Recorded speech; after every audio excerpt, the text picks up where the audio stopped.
تمام حمد و ثنا، تعریف و توصیف اللہ جل مجدہ الکریم کی ذات پاک کے لیے، جو خالق کائنات بھی ہے اور مالک ششرفات بھی۔ اللہ جل وعلا کی حمد و ثنا کے بعد حضور نبی اکرم، شفیع امم، رسول محتشم، نبی مکرم، اللہ کے پیارے، امت کے سہارے، رب کے محبوب، دانائے غیوب، مالک رقاب امم، فخر عرب و عجم، والی کون و مکان، سیاہ لا مکان، سید انس و جان، سرور لالا رفاں، نیر تاباں، سر نشین مہوشاں، ماہ خوباں، شہنشاہ حسینہ، تتمہ دوراں، سر خیل زہرہ جمالہ، جلوائے صبح ازل، نور ذات لم یزل، باعث تکوین عالم، فخر آدم و بنی آدم، نیر بطحا، رازدار ما اوحا، شاہد ما طغا، صاحب علم نشرہ، معصوم آمنہ احمد مجتبی، حضرت محمد مصطفیٰ صلی اللہ علیہ وسلم کے حضور ناز میں اپنی عقیدتوں، ارادتوں اور محبتوں کا خراج پیش کرنے کے بعد واجب الاحترام، ذوی الاحتشام، برادران اسلام، السلام علیکم ورحمۃ اللہ وبرکاتہ۔ جمعۃ الوداع کی بابرکت ساعتیں، یہ حسین لمحے آپ کو مبارک ہوں۔ اللہ تعالیٰ اس کی برکتیں ہم سب کو نصیب فرمائے۔ آج سورۃ الاعلیٰ پر کچھ باتیں آپ کے گوش گزار کرنا چاہوں گا۔ ارشاد فرمایا، بسم اللہ الرحمن الرحیم، سبح اسم ربک الاعلیٰ، اپنے رب کے نام کی پاکی بولیے جو سب سے اعلیٰ ہے۔ اس لفظ اعلیٰ سے اس سورت کا نام اعلیٰ رکھا گیا، اور یہ قرآن مجید کی وہ سورت ہے جو حضور علیہ السلام کو بہت زیادہ پسند تھی۔ آقا کریم تہجد کی نماز میں اس سورت کی تلاوت کرتے، جمعۃ المبارک کی 2 رکعتوں میں پہلی رکعت میں اس سورت کی تلاوت فرماتے، اور اپنی امت کو جو حضور نے آخری نماز پڑھائی اس کی پہلی رکعت میں بھی اسی سورت کی تلاوت فرمائی۔ اس سورت میں ہمیں اللہ تعالیٰ جل شانہ نے اپنی پاکی بولنے کا حکم دیا گیا۔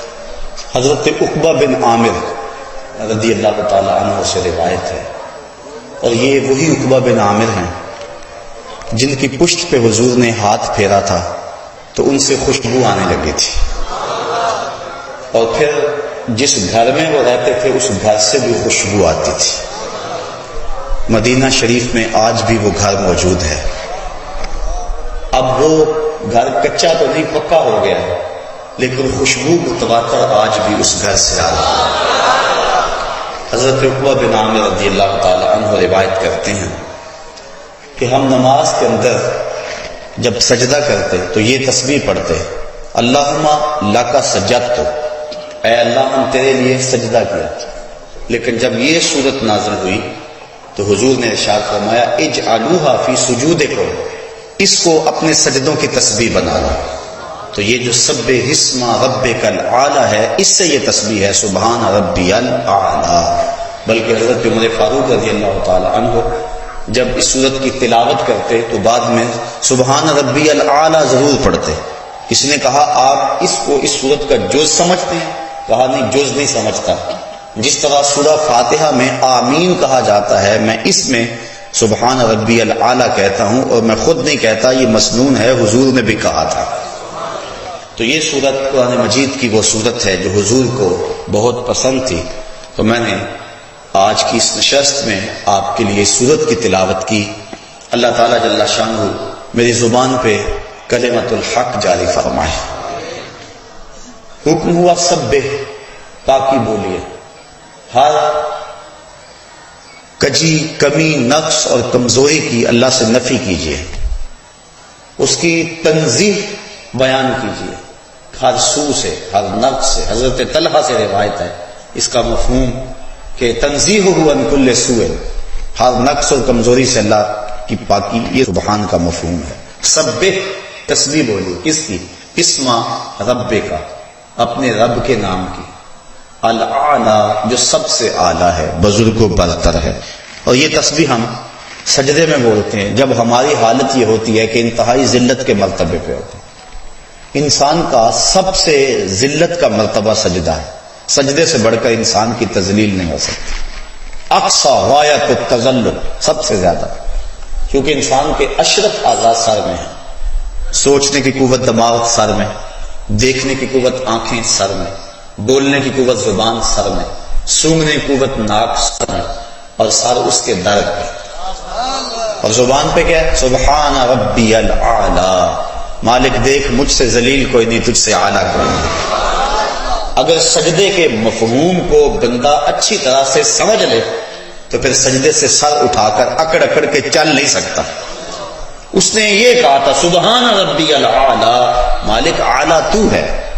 اگر وہ نماز سے آگاہ ہو گیا ہوتا، سجدے کی روح سے آشنا ہو گیا ہوتا، سورہ معون کے اندر اللہ تعالیٰ نے ارشاد فرمایا سو خرابی اور نمازیوں کے لیے جو اپنی نماز سے ہی آگاہ نہیں ہے. انہیں پتہ ہی نہیں کہ ان کی نماز انہیں کیا سکھا رہی ہے، ان کی نماز انہیں کیا بتا رہی ہے، انہیں علم ہی نہیں ہے اس بات کا. تو یہ تسبیح ہے نماز کی. اس صورت سے فرمائے لے لو اور اپنے سجدوں میں اس کو تسبیح بنا لو. تو اپنے رب کی تسبیح بولیے جو سب سے اعلیٰ ہے. تو جو سب سے اعلیٰ ہے اس کا حق ہے کہ تم اس کی تسبیح بولو، لیکن صرف یہ نہیں کہ وہ سب سے اعلیٰ ہے. الذی خلقہ، اس نے تمہیں پیدا بھی کیا.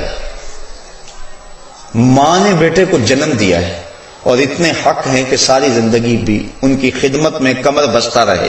ماں باپ کے حق بندہ ادا نہیں کر سکتا. ایک شخص نے اپنے کندھوں پہ اٹھا کے اپنی ماں کو طواف کعبہ کروایا. پھر حضور کی خدمت میں عرض پرداز ہوا، حضور میں نے کیا اپنی ماں کا حق ادا کر دیا؟ فرمایا تو اس کی ایک مسکراہٹ کا بدلہ بھی نہیں دے سکا. ماں جب ہنس کے بولتی ہے لگتا ہے جنت کی ساری کلیاں کھل اٹھی. اولاد پر اتنے حق ہے ماں باپ کے کہ ساری زندگی بھی اولاد لگی رہے، حق ادا نہیں ہو سکتے. توجہ چاہوں گا، ماں کو اولاد کے اوپر اتنے حق کیوں ہیں؟ اس لیے کہ ماں نے اولاد کو جنم دیا. جس نے جنم دیا اس کو اتنے حق ہیں. جس نے خلق کیا اس کے کتنے حق ہیں؟ جس نے تخلیق کیا اس کے کتنے حق ہیں؟ تو کہا تم اس کو سجدہ کرو. کیوں؟ الذی خلق، اس نے پیدا کیا. فسوا، پیدا کرنے کے بعد تمہاری نوک پلک بھی سنواری ہے، تمہیں یوں ہی نہیں چھوڑ دیا. والذی قدر فہدی، اور وہ اللہ جس نے ہر شے کی مقدار مقرر کی ہے، تمہارے ہر عضو کی مقدار مقرر کی ہے، تمہارے جسم کو توازن دیا ہے. اگر دو ٹانگوں میں سے ایک ٹانگ تھوڑی سی چھوٹی کر دی جاتی تو تم چلنے میں کتنی دقت محسوس کرتے، تمہاری چال کتنی بے ڈھنگی ہوتی. تمہارے دو ہاتھوں میں سے ایک ہاتھ کا سائز کم کر دیا جاتا تو بتاؤ تم کیسے لگتے. تمہارے چہرے پہ دو چراغ رکھے اس نے آنکھوں کے، ایک آنکھ کو چھوٹا بنا دیا جاتا، ایک کو بھاری بنا دیا جاتا، تو بتاؤ تمہاری حالت کیا ہوتی. تمہارا چہرہ بگڑتا کہ نہ بگڑتا؟ تم منہ چھپاتے پھرتے کہ نہ چھپاتے پھرتے؟ تو اس نے تمہیں پیدا بھی کیا، تمہاری نوک پلک بھی سنواری، تمہیں حسن بھی دیا اور تمہاری مقدار اور اندازہ رکھ کے تمہیں بنایا اور تمہارے اعضاء کو اعتدال بخشا، تمہیں حسن دیا. فہدا، اور پھر تمہیں ہدایت کا نور بھی عطا فرمایا. سب کچھ ہوتا تمہارے پاس، چراغ ہدایت نہ ہوتا. بندہ 6 فٹ کا جوان ہے بھی بڑا سونا، لیکن دماغ کام نہیں کر رہا، تو کس کام کا؟ اس نے تمہیں عقل کا چراغ دیا، تمہیں فطری اور جبلی ہدایت دی. یہاں سے مراد جبلی اور فطری ہدایت مراد ہے. جب بچہ پیدا ہوتا ہے تو اسے پتا ہوتا ہے کہ میرا دودھ کہاں ہے. وَهَدَيْنَاهُ النَّجْدَيْنِ، اللہ فرماتا ہم نے دونوں گھاٹیاں اس کو دکھا دی. پیدا ہوتے ہی ماں کی چھاتیوں کی طرف لپکتا ہے. یہ فطری اور جبلی ہدایت ہے جو ہم نے اس کو عطا فرمائی. ایک ہدایت ہے جو انبیاء کے ذریعے اللہ نے عطا فرمائی، وہ بھی ایک ہدایت کی صورت ہے.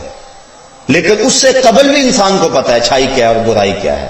یہ میرے لیے اچھا ہے، یہ میرے لیے برا ہے. یہ کوئی نہ بھی بتائے، مذہب نہ بھی تلقین کرے، پھر بھی بندے کو پتا ہے. کسی کو تھپڑ مارنا بری بات ہے، اچھا کام نہیں ہے، یہ کس کو نہیں پتا. دیوار رکھتے ہوئے ہمسائے کے 2 انچ دبا لے تو یہ اچھا کام نہیں ہے. نہ بھی کوئی بتائے، یہ پتا انسان کا ضمیر بتائے گا.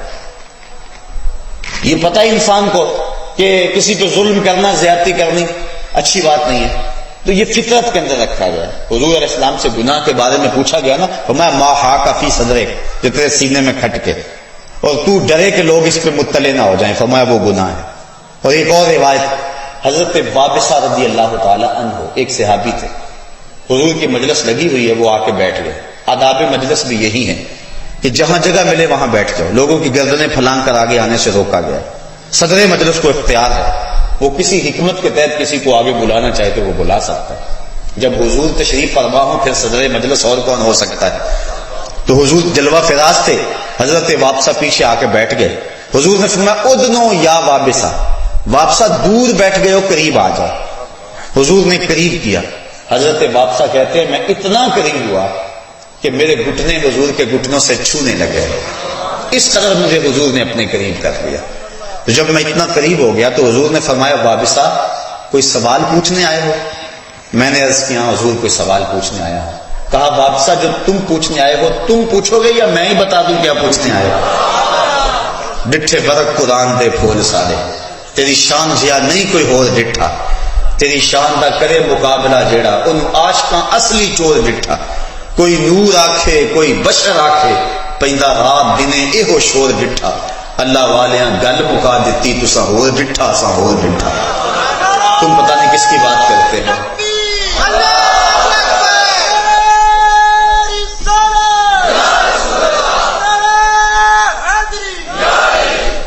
حیرت ہوتی ہے، لوگوں کے مسئلوں میں ترازو گاڑے ہوئے، ایک کہتا ہے سیر ہے، دوسرا کہتا ہے سوا سیر ہے، تیسرا کہتا ہے ایک چٹانک اور کر لو۔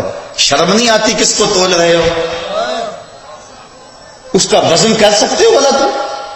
تمہاری عقل کوتا اندازہ کر سکتی ہے نبی کے علم کا؟ سنار کے چھوٹے سے ترازو میں رتی اور ماشے کا حساب تو ہو سکتا ہے، منو ٹنوں کا حساب تو نہیں ہوتا۔ تمہاری عقل کا ترازو مجھے تول سکتا ہے، میں تمہیں تول سکتا ہوں، بھلا امام الانبیاء کو بھی تولا جا سکتا ہے؟ یہ کتنی بدبختی ہے کہ لوگ نبیوں کو تول رہے ہیں اور اپنی عقل کے ترازو پہ ناپنے کے تولنے کی کوشش کر رہے ہیں۔ کہا وابصہ جو پوچھنے آئے ہو تم پوچھو گے یا میں ہی بتا دوں کیا پوچھنے آئے ہو؟ عرض کی حضور اگر آپ بتا دیں پھر تو کمال ہو جائے۔ فرمایا سنو، تم خیر اور شر کے بارے میں پوچھنے آئے ہو، اچھائی کیا ہے اور برائی کیا ہے، یہی تمہارا سوال ہے نا؟ عرض کی حضور ہاں یہی میرا سوال ہے۔ کہا اس کا سوال مجھ سے لینا ہے یا اپنے آپ سے لینا ہے؟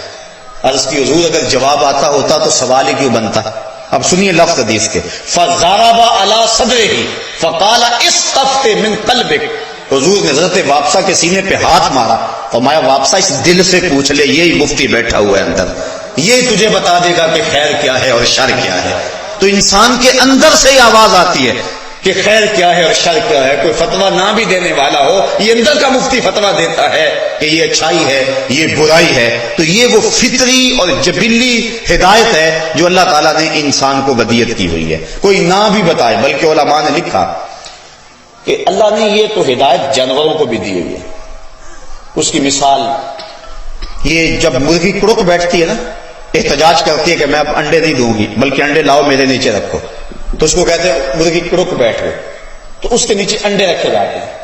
اور آپ جانتے ہیں بالخصوص دیہاتوں کے رہنے والے کہ جو بطخ ہے وہ کڑک نہیں بیٹھتی، بطخ کے بچے حاصل کرنے کے لیے بھی انڈے مرغی کے نیچے رکھنے پڑتے ہیں۔ پھر مرغی 21 دن تک ان انڈوں پہ توجہ دیتی ہے، اپنے سینے کی حرارت پہنچاتی ہے۔ 21 دن کے بعد ان مردہ انڈوں میں زندگی آ جاتی ہے۔ یہاں رک کر کے ایک جملہ کہوں گا اور آپ کی توجہ بھرپور چاہوں گا۔ ایک مرغی مردہ انڈوں پہ اپنے سینے کی توجہ دے تو ان انڈوں میں جان آ جاتی ہے، اور اگر شیخ کامل اپنے مرید کے بیضۂ دل پہ توجہ دے تو وہاں آثار زندگی کیوں نمودار نہیں ہو سکتے، وہاں زندگی کیوں نہیں آ سکتی ہے؟ تو 21 دن کے بعد انڈے جب ٹوٹے پھٹے تو نتیجہ فطرت کے مطابق بطخ کے انڈوں سے بطخ کے بچے اور مرغی کے انڈوں سے مرغی کے بچے۔ اب بطخ کے بچوں نے اپنی ماں نہیں دیکھی، جو سیکھنا ہے سمجھنا ہے تربیت لینی ہے وہ مرغی سے لینی ہے۔ اب پہلے پہل تو گھر والوں نے مرغی کو بچوں سمیت باہر نہیں جانے دیا، چھوٹے ہیں بچے، کوا مضبوط نہیں ہے، کوئی کبا اچک لے گا، کوئی چیل اٹھا کے لے جائے گی۔ لیکن جب پر پرزے نکلے، گھر والے سمجھے کہ اپنی قوت مدافعت ان کے اندر پیدا ہو گئی ہے، انہوں نے اجازت دے دی، مرغی اور بچوں سمیت گھر سے باہر نکال دیا۔ گلی کراس کی، آگے کھلا میدان آیا، آگے جوہر تھا، چھپڑ پانی کا۔ جب اس کے کنارے پہنچے تو مرغی کے بچے آگے بڑھنے کی ہمت نہیں کر رہے، لیکن بطخ کے بچوں نے نہ آؤ دیکھا نہ تاؤ دیکھا، چھلانگ لگائی اور پانی میں تیرنے لگے۔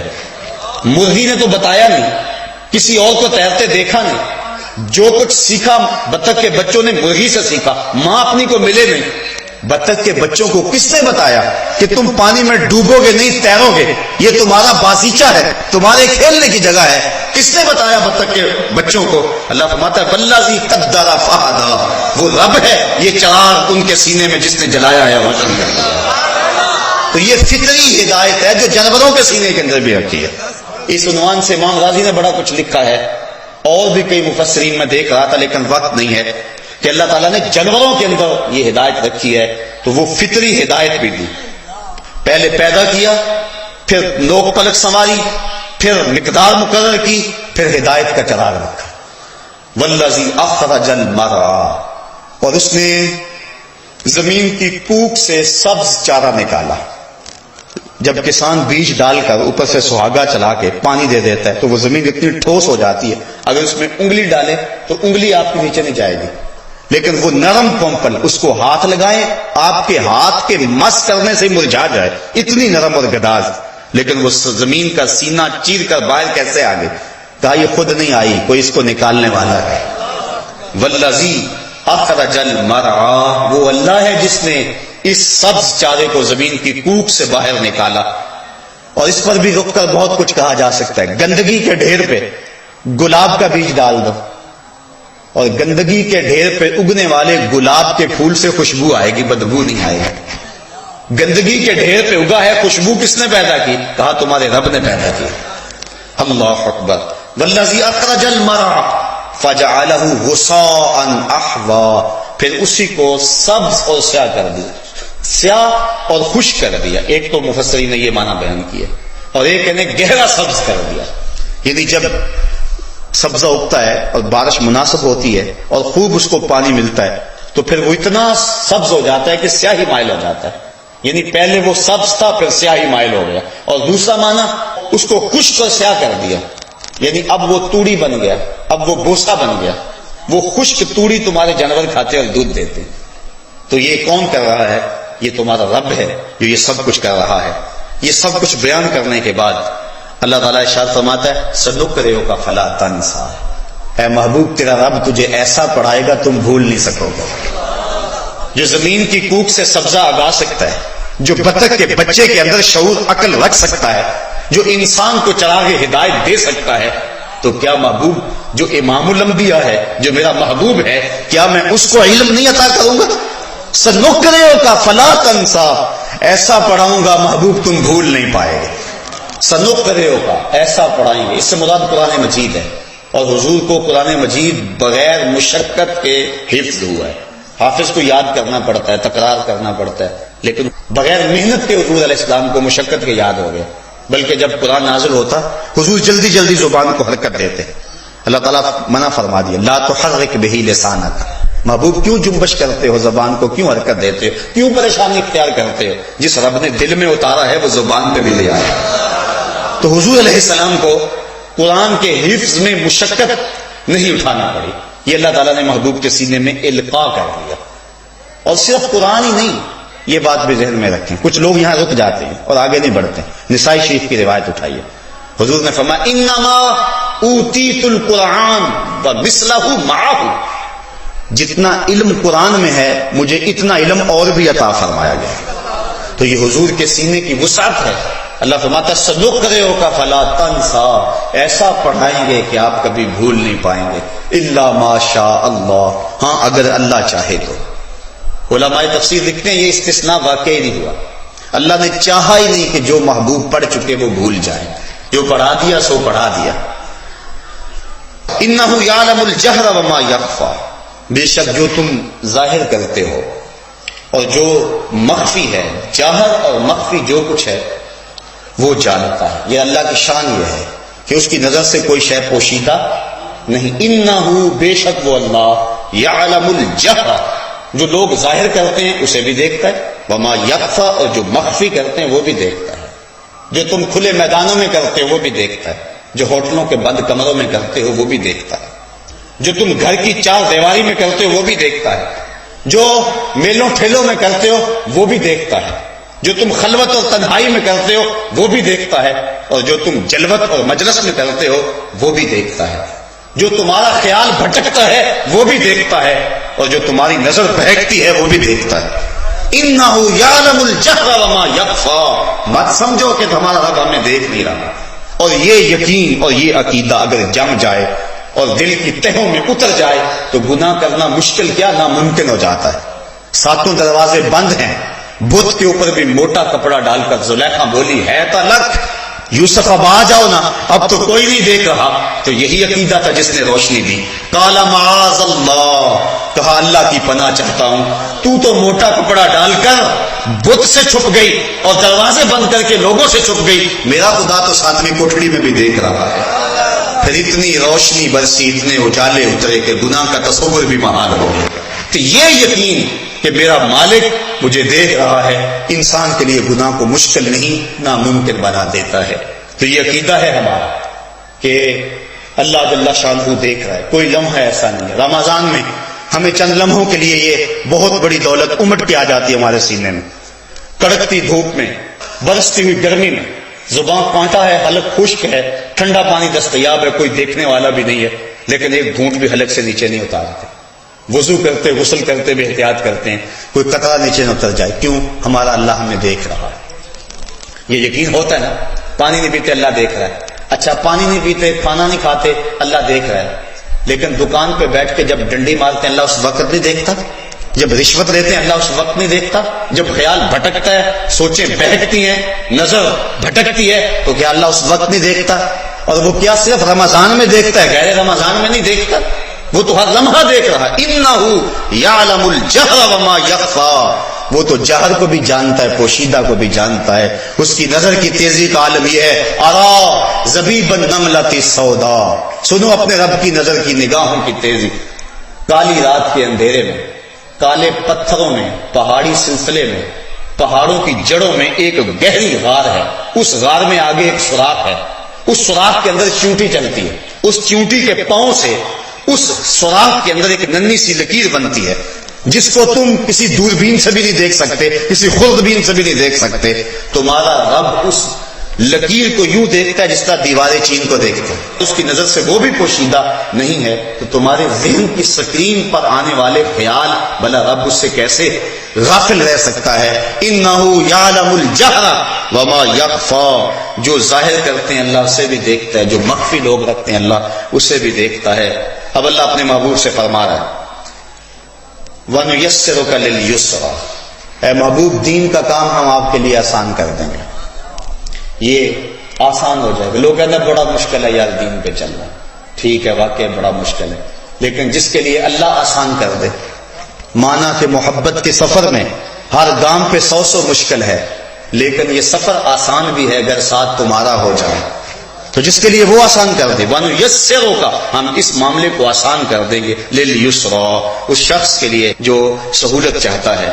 فَذَكِّرْ إِن نَفَعَتِ الذِّكْرَى، آپ نصیحت کرتے جائیے، نصیحت تاکہ فائدہ دے۔ بعض نے ان شرطیہ مانا اور بعد میں جو ہے ایک جملے کو حذف مانا ہے، ان نفعت الذکر، اگر نصیحت نفع دے یا نہ دے، دونوں صورتوں میں آپ نصیحت کرتے جائیں، یہ نصیحت کے عمل کو نہ چھوڑیں۔ اور بعض علماء کہتے ہیں نصیحت ہر صورت میں نفع دیتی ہے، اس کو کوئی قبول کرے یا نہ کرے نصیحت فائدہ بخش ہوتی ہے۔ اگر کوئی قبول کرے تو فریقین کا بھلا ہو جائے گا، نصیحت کرنے والے کو بھی فائدہ ہوگا، جس کو نصیحت کی گئی ہے اس کو بھی فائدہ ہوگا۔ لیکن اگر کوئی نصیحت قبول نہیں کرتا تو جس نے نہیں قبول کی اس کو تو فائدہ نہیں ہوا، جس نے کی اس کو تو فائدہ ہوا نا۔ اس لیے نصیحت فائدہ ضرور چھوڑتی ہے۔ اور دوسری بات یہ ہے کہ اتنا جو ہے وہ جلد بازی کی ضرورت نہیں ہوتی ہے، پتھر پہ روز قطرہ گرتا رہے تو ایک دن پتھر میں بھی سوراخ ہوتا ہے۔ تو کہا محبوب تم نصیحت کے عمل کو جاری رکھو، اللہ ان سب کے دل پھیر دے گا اور یہ ایمان کی بہاروں سے مالا مال ہو جائیں گے۔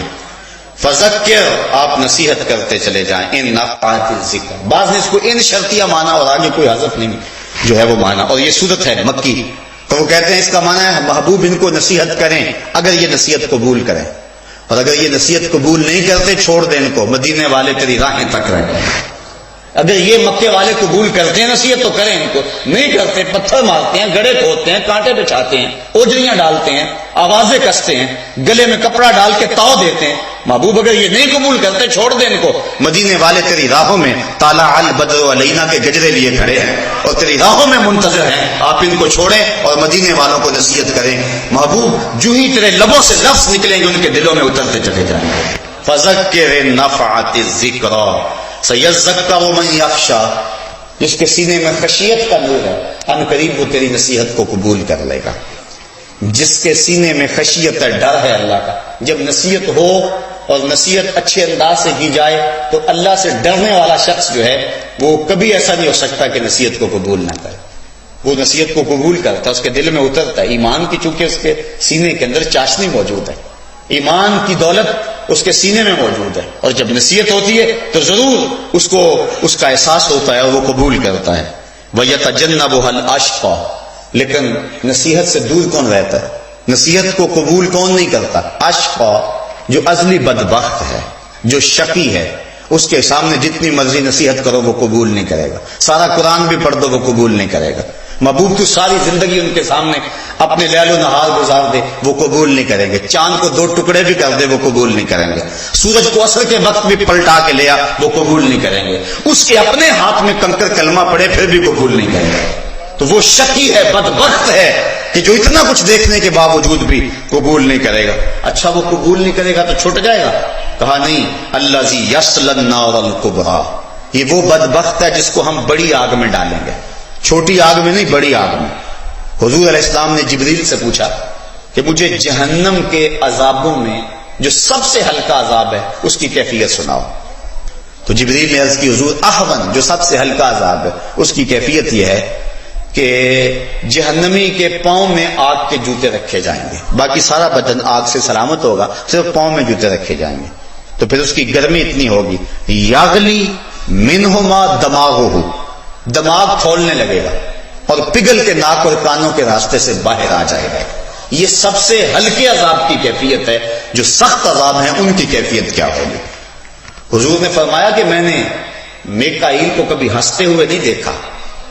جبریل کیا ماجرا ہے؟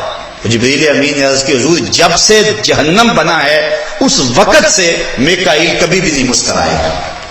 تو وہ کتنا سخت ہے۔ الذی یصلی النار الکبریٰ، اس کو بڑی آگ کے اندر ڈالا جائے گا۔ کون؟ جو نصیحت کو قبول نہیں کرتا، قرآن کو پس پشت ڈال دیتا ہے۔ ثم لا یموت فیہا ولا یحییٰ، پھر وہ اس آگ میں نہ مرے گا نہ جیے گا۔ مرے گا تو اس لیے نہیں کہ موت نہیں ہوگی۔ قیامت کے دن حضرت یحییٰ علیہ السلام کے ہاتھوں میں چھری دے کر موت کو مینڈے کی شکل میں پیش کیا جائے گا اور حضرت یحییٰ اس کو ذبح کر دیں گے، پھر موت کو موت آ جائے گی۔ جنت میں جانے کے بعد جنتیوں کو ایک ہی ڈر ہوگا کہیں موت نہ آ جائے، اور جہنمیوں کو ایک ہی امید ہوگی کبھی موت آ جائے تو جان چھوٹ جائے گی۔ لیکن جب موت کو ذبح کر دیا جائے گا تو اب وہ سخت مایوس ہو جائیں گے، اب تو موت بھی مر گئی، اب تو موت بھی نہیں آئے گی۔ انسان کے لیے جب تکلیفیں بہت زیادہ ہو جائیں تو بے ہوشی طاری ہو جاتی ہے، یہ بے ہوشی بھی اللہ کا انعام ہے۔ بہت زیادہ تکلیف ہوگی، صحیح نہیں جاتی، بندہ بے ہوش ہو گیا، چلو تکلیف کا احساس ختم ہو گیا، تکلیف اور زیادہ بڑی، دکھ اور زیادہ بڑھ گئے، بندہ مر گیا تو جان چھوٹ گئی۔ لیکن نہ قیامت کے دن بے ہوشی ہوگی اور نہ ہی موت ہوگی، اور آگ ہے کہ وہ لوگ کی طرح، تارکول کی طرح چپک جائے گی جسموں سے، اور اس آگ سے وہ 70 گنا تیز ہے۔ اور انسان جو جہنمی ہے وہ پکارے گا، 70 سال تک تو دروغہ جہنم اس کی آواز ہی نہیں سنے گا۔ 70 سال کے بعد کڑک کے گرج کے گئے، کیا بات ہے؟ وہ کہے گا مجھے پانی دو، مجھے پیاس لگی ہوئی ہے۔ اس کو پھر پانی دیا جائے گا، منرل واٹر کی بوتل دی جائے گی، اس کو پیپسی شیزان دیا جائے گا؟ نہیں، پڑھو قرآن پڑھو۔ اس کو کیا پانی دیا جائے گا؟ اس کو مائے حمیم دیا جائے گا، اس کو غسلین پلایا جائے گا، اس کو غساق دیا جائے گا۔ یہ مائے حمیم کیا ہے؟ یہ غساق کیا ہے؟ یہ غسلین کیا ہے؟ اتنا گرم ہوگا کہ جب پیالے میں ڈال کر اس کو دیا جائے گا تو اس سے جو بھاپ اٹھ رہی ہوگی، جب پینے کے لیے چہرہ آگے کرے گا تو چہرے کی ساری کھال ادڑ کے اس کے اندر گر پڑے گی۔ لیکن اب اس نے مانگا تھا پینا پڑے گا، تو اس طرح کہے گا پی اب اس کو، تو جب وہ پیے گا تو انتڑیاں کٹ کٹ کے گر جائیں گی اور وہ پانی اتنا بدبودار ہوگا۔ ابن رجب حنبلی لکھتے ہیں اگر اس کا ایک قطرہ دنیا پہ ڈال دیا جائے تو دنیا میں انسان کیا جانوروں کے دماغ بھی پھٹ جائیں، اتنا بدبودار ہوگا، وہ اس کو پلایا جائے گا، 70 سال تک وہ پانی مانگتا رہے گا، اور 70 سال کے بعد اس کو یہ دیا جائے گا، اس عذاب میں اس کو مبتلا کیا جائے گا، تو پھر وہ اس کی زندگی ہوگی؟ موت تو ہوگی نہیں، تو زندہ پھر ہوگا نا، ثم لا يموت فیہا، وہ مرے گا نہیں اس میں، یہ میں کوئی قصہ کہانی نہیں سنا رہا، یہ قرآن آپ کے سامنے رکھ رہا ہوں، ثم لا يموت فیہا، قرآن کہتا ہے وہ اس میں مرے گا نہیں۔ اچھا مرے گا نہیں تو پھر جیے گا نا، کہا گا ولا یحییٰ، جیے گا بھی نہیں، جیتے بھی نہیں پر مرتے بھی کہاں ہیں، مر کے جیے جانے کی جینے کو سزا دیتے ہیں کہ نہ تو موت ہے اور نہ ہی زندگی ہے، جیا جاتا نہیں، آگے بھی آگ، پیچھے بھی آگ، دائیں بھی آگ، بائیں بھی آگ، اوپر بھی آگ، نیچے بھی آگ، اور آگ بھی اتنی گرم کہ جلسا دے، اور جسم کی کھال 70 گز موٹی کر دی جائے گی تاکہ عذاب کی تکلیف زیادہ سے زیادہ اس کو سہنی پڑے، اور ایک ایک دانت احد پہاڑ جتنا بنا دیا جائے گا، یہ شکل چھین لی جائے گی، یہ محمدی صورت ہے، جہنم میں جانے والا اس شکل میں نہیں جائے گا، وہ بڑی خوفناک شکل ہوگی، جو لوگ اس شکل سے جہنم میں جائیں گے، پھر دائیں بائیں آگ جلس رہی ہوگی، اور ایسی ایسی وادیاں ہیں جن وادیوں سے جہنم بھی پناہ مانگتی ہے، اس میں پھر کوئی جینا ہوگا، ولا یحییٰ، کہا جیے گا بھی نہیں، مرے گا اس لیے نہیں کہ موت نہیں ہوگی، اور جیے گا اس لیے نہیں کہ وہ کوئی جینا ہوگا۔ قد افلح من تزکا، یہ تو ان کی کہانی تھی جنہوں نے رب کے حکموں کو توڑا، جس نے قرآن کی نصیحت کو قبول نہ کیا، جس نے دین کی پرواہ نہ کی، حضور صدائے دل نواز دیتے رہے، حضور کے قریب نہ آئے، لیکن وہ لوگ قد افلح من تزکا، وہ کامیاب ہو گیا جس نے اپنے من کو ستھرا کر لیا، حسد، بغض، کینہ، کفر، شرک، نفاق، یہ ساری بیماریاں کھرچ دی اور اپنے اندر کو ستھرا کر لیا، پاکیزہ ہو گیا، صاف اور ستھرا اپنے من کو اس نے خوبصورت بنا لیا۔ قد افلح، وہ شخص کامیاب ہوا، وہ شخص مراد کو پہنچا، کون؟ من تزکا، جس نے اپنا تزکیہ نفس کیا، جس نے اپنے باطن کی صفائی کی، باطن کی ستھرائی کی۔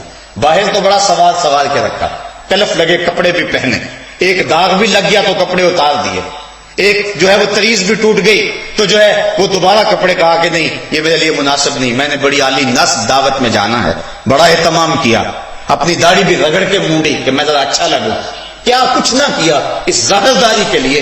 کبھی من کے گند بھی دیکھے کہ اندر گند کتنے ہیں، اندر کتنی غلاستیں بھری ہوئی ہیں، اندر کتنی جو ہے وہ نجاستیں بھری ہوئی ہیں، بغض اندر، حسد اندر، کینہ اندر، نفرتوں کے بیج اندر اگے ہوئے ہیں، اور وہ ایسے شجر بنے ہوئے ہیں کہ اس کے کانٹوں سے اندر زخمی ہو گیا ہوا ہے۔ تو کہا قد افلح، کامیاب ہوا، من تزکا، جس نے اپنا تزکیہ کیا، اپنے باطن کی صفائی کی۔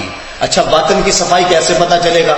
وذکر اسم ربہ، جس کا اندر صاف ہوگا اس کے لبوں پہ رب کا نام ہوگا۔ وذکر اسم ربہ، اپنے رب کا نام جپا، اپنے رب کا نام پڑھا، اللہ کی صدائے دل نواز لگائی۔ صوفیہ فرماتے ہیں جب کوئی بندہ ایک مرتبہ کہتا ہے اللہ تعالیٰ اس کی طرف نظر رحمت سے دیکھتا ہے اور اس کے 70 گنا جل کے راکھ ہو جاتے ہیں۔ تو جس نے اپنے من کو ستھرا کیا، جس نے اپنے اندر کی صفائی کر لی، وذکر اسم ربہ فصلی، اور اس نے نماز پڑھی، سجدے میں سر جھکا دیا۔ جو اس کا بندہ ہوگا وہ تکبر اور غرور میں نہیں پھرے گا، وہ اپنی پیشانی کو اس کے حضور جھکائے گا، وہ کہتا ہے اس نے مجھے پیدا کیا، اس نے مجھے تخلیق کیا، اس نے مجھے عزت دی، اس نے مجھے جوانی دی، اس نے مجھے صحت دی، اس نے ہواؤں کے مشکیزے میرے دفنوں کے قریب رکھ دیے، اس نے وافر پانی مجھے دی، آسمان کی چھت تان دی، زمین کا فرش بچھا دیا، کتنا کچھ میرے مالک نے مجھے عطا کیا، تو کیسے ہو سکتا ہے کہ میں اس کے حضور سجدہ بھی نہ کروں، اس کے حضور اپنی پیشانی کو بھی نہ رکھوں؟ اس شخص سے بدبخت اور کون ہو سکتا ہے کہ جو اپنے رب کو بھی نہیں پوچھتا؟ یار صبح کے وقت جب صدا آتی ہے نا اللہ اکبر کی، تو چڑیاں بھی جاگ اٹھتی ہیں، گھونسلوں سے پرندے بھی نکلتے ہیں اور وہ بھی اللہ پکار رہے ہوتے ہیں۔ کتنا بدبخت ہے وہ شخص کہ چڑیاں تو اللہ کر رہی ہیں اور وہ اشرف المخلوقات ہونے کے باوجود لمبی تان کے سویا ہوا ہے۔ اٹھو اور اپنی زندگی کو گناہوں سے پاک کر کے اپنی پیشانیوں کو سجدوں کی آبرو دو۔ وہ پیشانی جو اللہ کے حضور جھکتی ہے کل قیامت کے دن چمکتی ہوگی، اس کے نور اور اس کے اجالوں سے پورے محشر کے اندر روشنی ہو رہی ہوگی۔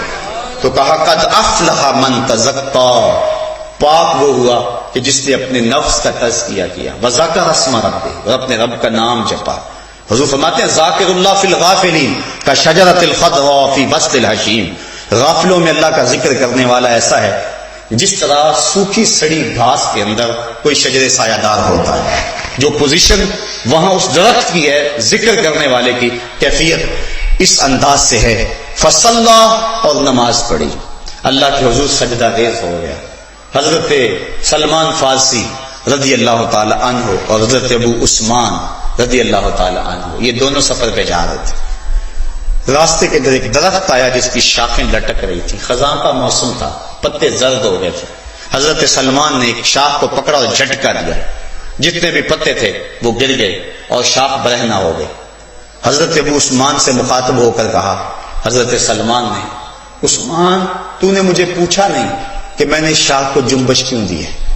انہوں نے کہا حضرت آپ بتا دیں کہ آپ نے اس کو جنبش کیوں دی؟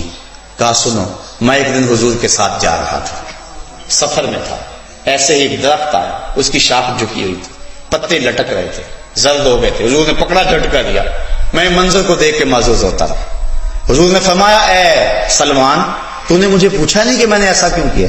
میں نے بھی یوں ہی عرض کی حضور آپ ارشاد کر دیں آپ نے ایسا کیوں کیا؟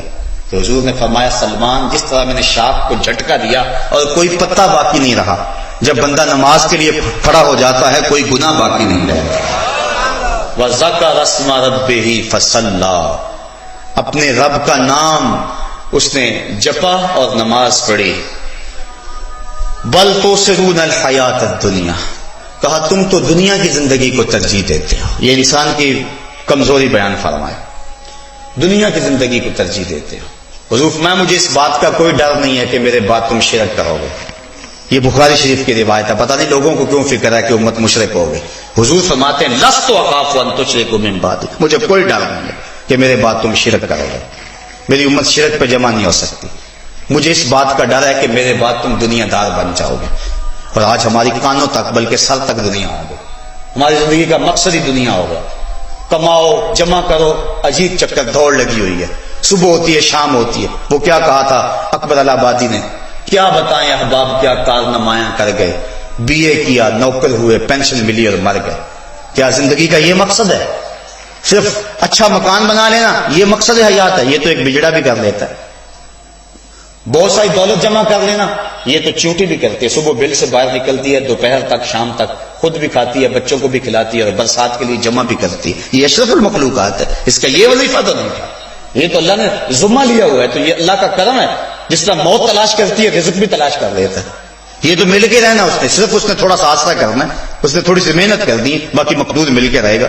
انسان کی زندگی کا مقصد یہ نہیں ہے، مقصد کچھ اور ہے، یہاں رہ کر اپنے رب کا قرب پائے، اس کی پیشانی سجدوں سے آشنا ہو، مالک کے لیے اس کا دل دھڑکے، یہ ہے اس کا مقصد۔ اور جو اس دنیا کے اندر یہ مقصد حاصل نہ کر پایا، آؤ قرآن پڑھیے، اللہ تعالیٰ فرمایا من کان فی ہذہ اعمی فہو فی الآخرۃ اعمی، جو اس دنیا میں اندھا رہا کل قیامت کے دن بھی اندھا اٹھایا جائے۔ اس سے ان آنکھوں کی بے نوری مراد نہیں، دل کی بے نوری مراد ہے۔ اقبال کہتا ہے دل بینا بھی کر طلب خدا سے، کہ آنکھ کا نور دل کا نور نہیں ہے۔ بل تؤثرون الحیات الدنیا، تم تو دنیا کی زندگی کو ترجیح دیتے ہو، تمہارا تو مقصد ہی دنیا ہو گیا، ہر وقت تمہاری فکر ادھر لگی ہوئی ہے۔ بل تؤثرون الحیات الدنیا، تم تو دنیا کی زندگی کے پیچھے پڑ گئے ہو۔ والآخرۃ خیر وابقی، آخرت بہتر بھی ہے اور دائمی بھی ہے۔ اس کا یہ مطلب ہی نہیں ہے کہ دنیا نہیں کمانی چاہیے، یہ بات ذہن میں رکھیں۔ اسلام ہمیں یہ تعلیم دیتا ہے کہ دنیا بھی ٹھیک ہو آخرت بھی بہتر ہو۔ ایک صحابی حاضر ہوئے سخت کمزور، حضور نے فرمایا شاید تو نے اللہ سے کوئی دعا مانگی ہے؟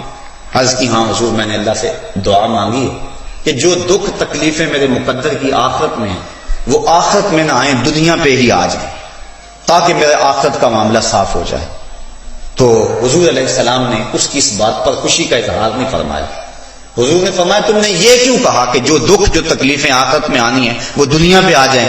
تو نے یہ کیوں نہیں کہا ربنا آتنا فی الدنیا حسنۃ وفی الآخرۃ حسنہ، اے اللہ مجھے دنیا میں بھی بہتریاں دے دے آخرت میں بھی بہتری دے۔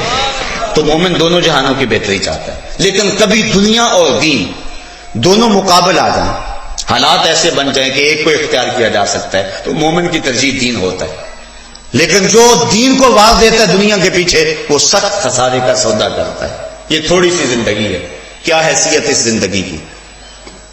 حشر کا ایک دن 50,000 سال کا ہوگا، توجہ چاہوں گا، حشر کا ایک دن 50,000 سال کا ہوگا. یہ ساری دنیا 50-60 سال کی ہے اور وہ ایک دن 50,000 سال کا ہوگا. ذرا اندازہ تو کریں اس دنیا کی حیثیت کیا ہے. تو کہا بل توسرون الحیات الدنیا، تم دنیا کی زندگی کو ترجیح دیتے ہو. تم سمجھتے ہو یہ جہاں مٹھا اگلا کس نے ڈٹھا. لیکن کبوتر کی طرح آنکھیں بند کر لینے سے بلی کے خونی پنجوں سے بچا تو نہیں جا سکتا. کتنی دیر تک تم بچے رہو گے؟ آخر موت تو تمہیں دبوچ لے گی. موت نے تو شہنشاہوں کو نہیں چھوڑا، کتنے کتنے گھر اجاڑ دیے موت نے. تم بھی موت کے شکنجے میں آنے والے ہو. مت سمجھو کہ جو ہے وہ ہمیں کچھ نہیں ہوگا، نہیں، ایسا ہرگز نہیں ہے. فرمایا بل توسرون الحیات الدنیا والآخرۃ خیر وابقی، آخرت بہتر بھی ہے اور دائمی بھی ہے. امام قرطبی یہاں لکھتے ہیں، آپ فرماتے ہیں آخرت میں روڑے بھی مل جائیں ٹھیکریاں اور دنیا پہ سونے سے گھر بھرے ہوئے ہیں تو آخرت پھر بھی بہتر ہے. کیوں؟ اس لیے کہ یہ سونا عارضی ہے اور وہ ٹھیکریاں دائمی ہیں. کسی کوئی آپ کو امانت دے دے کروڑ روپے بھی اور آپ کے اپنے 10 روپے آپ کے پاس ہیں تو آپ کے تو 10 روپے ہی ہیں، کروڑ روپے تو کسی کا اس نے لے لینا ہے. تو یہ دنیا تو ساری جہاں رہ جانی ہے.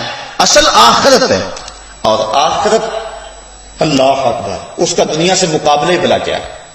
حضور علیہ السلام فرماتے ہیں اگر کسی کو جنت میں ایک کوڑا رکھنے کی جگہ مل جائے، ایک ڈنڈا رکھنے کی جگہ مل جائے، دنیا و ما فیہا کی دولتوں سے وہ جگہ زیادہ قیمتی ہے.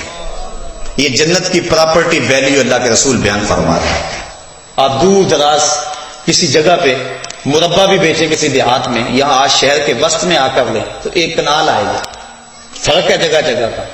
اسی طرح آپ اور آگے چلے جائیں، اسلام آباد ویلیو ایریا میں چلا جائیں، وہاں اور زیادہ قیمت ہے. تو کہا کہ جنت کی پراپرٹی ویلیو حضور بیان فرما رہے ہیں. فرماتے ہیں جس کو جنت میں ایک کوڑے کی رسی رکھنے کی جگہ مل گئی، دنیا و ما فیہا سے وہ جگہ زیادہ قیمتی ہے.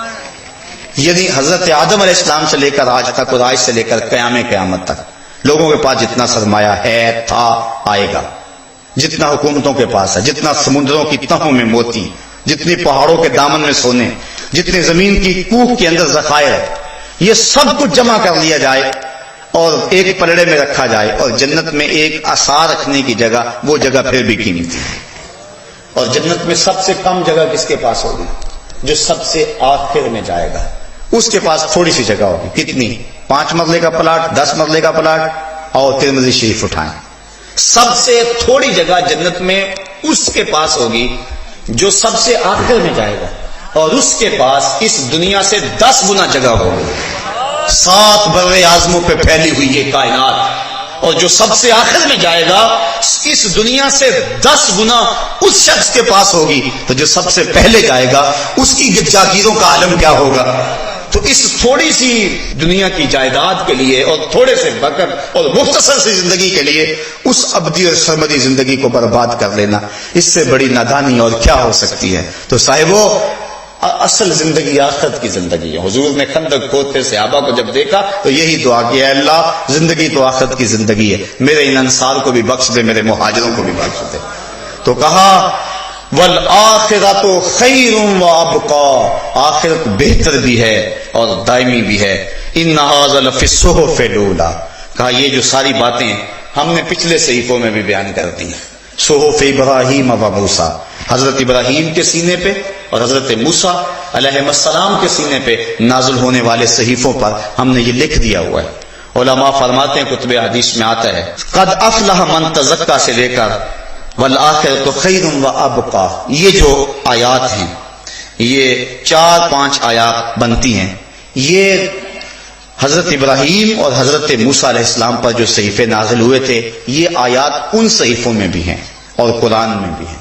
یہ ہم نے جنت کا پراپرٹی ریٹ اور ویلیو جو ہے، ہم نے صرف تمہیں نہیں بتایا، تم سے پہلی امتوں کو بھی بتایا ہوا ہے کہ وہ بڑی بہتر جگہ ہے. اس میں کوئی پلاٹ لے لو، اس میں کوئی جگہ خرید لو، وہی اصل جگہ ہے. یہ دنیا کی ساری جگہ تو ختم ہو جانی ہے، تمہارے مرنے کے فوراً بعد ترکہ بن جانا ہے. پھر تو قمیض بھی پھاڑ کے اتارتے ہیں. میاں صاحب فرماتے ہیں، جنہ لئی تو پاپ کمائے اج کتنے نہیں تیرے کر دے، جاندی واری ڈرونا بنیو تے ہاتھ نہیں لاندے ڈر دے. جاندی واری ڈرونا بنیو تے ہاتھ نہیں لاندے ڈر دے، جنہ لئی تو پاپ کمائے اج کتنے نہیں تیرے کر دے. کہاں گئے وہ سارے؟ تو اصل وہ ہے جو تم آگے بھیج چکے ہو، وہی تمہارا سرمایہ ہے، وہی تمہارا اثاثہ ہے۔ تو کہا ان ھذا لفی الصحف الاولی، یہ پہلے صحیفوں میں بھی ہم نے لکھ دیا ہوا ہے، صحف ابراہیم و موسیٰ، حضرت ابراہیم کے حضرت موسیٰ علیہ السلام کے اوپر نازل ہونے والے صحیفوں کے اندر لکھ دیا گیا ہے۔ اللہ عمل کی توفیق عطا فرمائے۔ اور آج کی اس نشست کے اندر میں یہ بھی گزارش کروں گا کہ جہاں آپ بہت ساری دعائیں کرتے ہیں، کل انشاءاللہ شب قدر کی پرنور ساعتیں آنے والی ہیں، ہمارے بھی انشاءاللہ مرکز میں عشاء تا سحر پروگرام ہر سال ہوتا ہے، آپ تشریف بھی لائیں۔ تو باقی بھی جگہوں پہ جہاں جہاں بھی آپ کو موقع میسر آئے آپ شمولیت کریں۔ تو جہاں بہت ساری آپ دعائیں کریں تو اپنے ملک اور وطن کے لیے دعا کرنا نہ بھولیں۔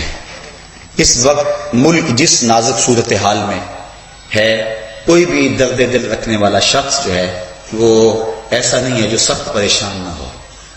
اس وقت ملک کی سالمیت اور ملک کا استحکام اور ملک کی آبرو کو سخت خطرات لاحق ہیں۔ اور وہ مجھے روایت یاد آ رہی ہے کہ حضور علیہ السلام نے فرمایا کہ قرب قیامت میں میری امت پہ لوگ اس طرح ٹوٹ پڑیں گے، یہود و نصارہ، جس طرح بھوکے بھیڑیے جو ہیں وہ بکری کے اوپر ٹوٹ پڑتے ہیں۔ اس وقت کابل، کندھار، قلعہ جنگی، دشت لیلہ، تورا بورا، تکریت، موصل، بغداد، القدس، کشمیر، فلسطین، صومالیہ، آذربائیجان، چچینیا، کہاں کہاں ہم ظلم و جبر کی چکی میں نہیں پس رہے، اور اب پاکستان کی طرف وہ بری نظریں اور نگاہیں جمی ہوئی ہیں، اور پاکستان کو ہر صورت اس قوت سے محروم کر دینا چاہتی ہیں جو قوت پاکستان کی بہت بڑی دولت ہے۔ پاکستان کا ایٹمی قوت ہونا ان کی نظروں میں سخت کھٹک رہا ہے، اور ہمارے لیے یہ سخت پریشانی کا باعث ہے۔ ہم اپنی حکومتوں کو بھی کیا کہیں، بڑے سخت کمزور یہ لوگ ہیں۔ ہم نے خود ہی منتخب کیا تھا، سب کچھ ہوا، لیکن کوئی امید کی راہ، کوئی کرن نظر نہیں آ رہی۔ بلکہ میں نے تو چند دن قبل کہا تھا کہ ہم نے پھولوں کی آرزو کی تھی، آنکھوں میں موتیا اتر آیا۔ اس وقت جو صورتحال ہے، ہماری حکومت بڑا زوردار بیان دیتی ہے تو یہ دیتی ہے ہم پاکستان پہ کسی کو حملہ نہیں کرنے دیں گے، کسی کو اجازت نہیں دیں گے۔ اور میاں تم سے اجازت مانگتا کون ہے؟ وہ تو روز حملہ کر رہے ہیں، تم کہتے ہیں ہم اجازت نہیں دیں گے۔ وہ روز 4 میزائل داغ رہے ہیں پاکستان میں، اور پاکستان کی فضائی حدود کی خلاف ورزی ہو رہی ہے، تم کہتے ہو ہم اجازت نہیں دیں گے۔ ہاں، اس موقع پہ میں پاک افواج کو سلام پیش کرتا ہوں، بالخصوص جو ہے وہ جنرل کیانی جو ہے، اس کا کردار کچھ نکھر کے سامنے آ رہا ہے۔ دعا کریں اللہ اس کی حفاظت فرمائے۔ اور ملک کے اندر اور بھی کچھ لوگ ہیں جو وطن کے خیر خواہ ہیں، مختلف جگہوں پہ، مختلف اداروں میں اور مختلف حساس اداروں کے اندر بیٹھے ہوئے ہیں، ان کی جان کو شدید خطرات لاحق ہیں، اور دشمن چاہتا ہے کہ ان کو ہم مٹا دیں۔ اللہ کرے ان لوگوں کو اللہ اپنی رحمتوں کا حصار دے دے، اور ان کو زندگی اور صحت عطا فرمائے، اور ہماری افواج کو قوت دے، اور اپنے اس اصل مقصد کی طرف جو اس پاک فوج کا مقصد ہے اس کی طرف لوٹے، اور جبر و ظلم کی آنکھوں میں آنکھیں ڈال کر کے بات کرے۔ اللہ میرے وطن کی بہاریں سلامت رکھے۔ ہزاروں ماؤں نے اپنی ممتا بری گودیاں اس سبز حلالی پرچم پہ نچھاور کرتی تھی۔ وہ منظر تاریخ کب بھول سکتی ہے جب ماں کی گود سے بچہ چھینا جاتا ہے اور اس کے پیٹ کے اندر خنجر پھونپا جاتا ہے، پھر کرپان پہ چڑھا کے، نوک پہ چڑھا کے اس کو بلند کیا جاتا ہے۔ ماں آنسو نہیں بہاتی بلکہ کہتی ہے پاکستان کا مطلب کیا، لا الہ الا اللہ۔ آج وہ ماں تڑپ رہی ہوگی، آج وہ ماں بھی رو رہی ہوگی۔ آج پاکستان کو جس مقصد کے لیے حاصل کیا تھا، نصف صدی سے زائد عرصہ بیت گیا، پاکستان میں وہ مقصد حاصل نہ ہو پایا۔ وہ کیا کسی نے کہا تھا کہ بن گئے تن کے نشیمن کے قفس کی تیلیاں، بن گیا کیا چلے تھے ہم کیا بنانے کے لیے، کیا اسی لیے تقدیر میں چنوائے تھے تن کے، بن جائے نشیمن تو کوئی آگ لگا دے۔ آج میرے ملک کو جن بحرانوں اور جن پریشانیوں کا سامنا ہے، ساری قوم اللہ سے گڑ گڑا کے دعا مانگے، رو کے عرض کرے میرے مالک میرے وطن کی آبرو کی حفاظت فرما، اس ملک کی سالمیت کی حفاظت فرما۔ اس دنیا کے اوپر پاکستان اللہ کی نعمت ہے، اور یہ بات ذہن میں رکھیں کہ پاکستان کے دم سے عالم اسلام کا وقار قائم ہے۔ اگر پاکستان کو نقصان پہنچتا ہے تو مسلم دنیا یتیم ہو جاتی ہے۔ ہمیں وہ وقت بھی یاد ہے جب سلطنت عثمانیہ ٹوٹی تھی اور بغداد لٹا تھا، اس وقت پوری امت یتیم ہو گئی تھی۔ خدا نہ خواستہ اگر پاکستان کو جو ہے وہ کچھ ہو جائے تو پھر پوری دنیا کی مسلم امہ بالکل یتیم ہو جاتی ہے. آپ عرب عجم سارے حالات جانتے ہیں. پاکستان کی بقا سے عالم اسلام کی بقا مشروط ہے. اللہ اس وطن کی حفاظت فرمائے اور میرے وطن میں دہشت گردی کی جو آگ سلگ رہی ہے اللہ تعالیٰ جل شانہ اس کو ٹھنڈا کر دے اور اس وطن کی گلیوں میں امن کی بہاریں نصیب فرمائے. اور یہ بھی دعا مانگے اپنی دعاؤں کے ساتھ, میرے مالک میرے مولا اس وطن میں نظام محمد کا سویرا طلوع فرما دے, اس گلیوں کے اندر حضور کے نظام کی بہاریں آ جائے. یہی ہمارا مقصود ہے, اسی لیے وطن حاصل کیا گیا تھا, اسی لیے تاریخ کی سب سے بڑی ہجرت ہوئی تھی, اسی لیے ماں نے اپنی گودیاں نچھاور کر دی تھی, اسی لیے قربانیاں ہوئی تھی. اللہ وطن کی حفاظت فرمائے. میں آپ لوگوں کا شکر گزار ہوں جو بستی بستی سے چل کر اس مرکز مصطفیٰ کو رونق دینے کے لیے اور پیغام حق سننے کے لیے. میری باتوں میں نہ تو کوئی لطیفہ ہے, نہ کان پہ ہاتھ رکھ کے میں کوئی طرز لگا سکتا ہوں, نہ کوئی ایسے جملے ہیں ایسے نکتے ہیں جس سے آپ لوٹ پوٹ ہو جائے. لیکن اس کے باوجود آپ میری درد مندی والی باتیں سننے کے لیے کشاں کشاں چلے آئے.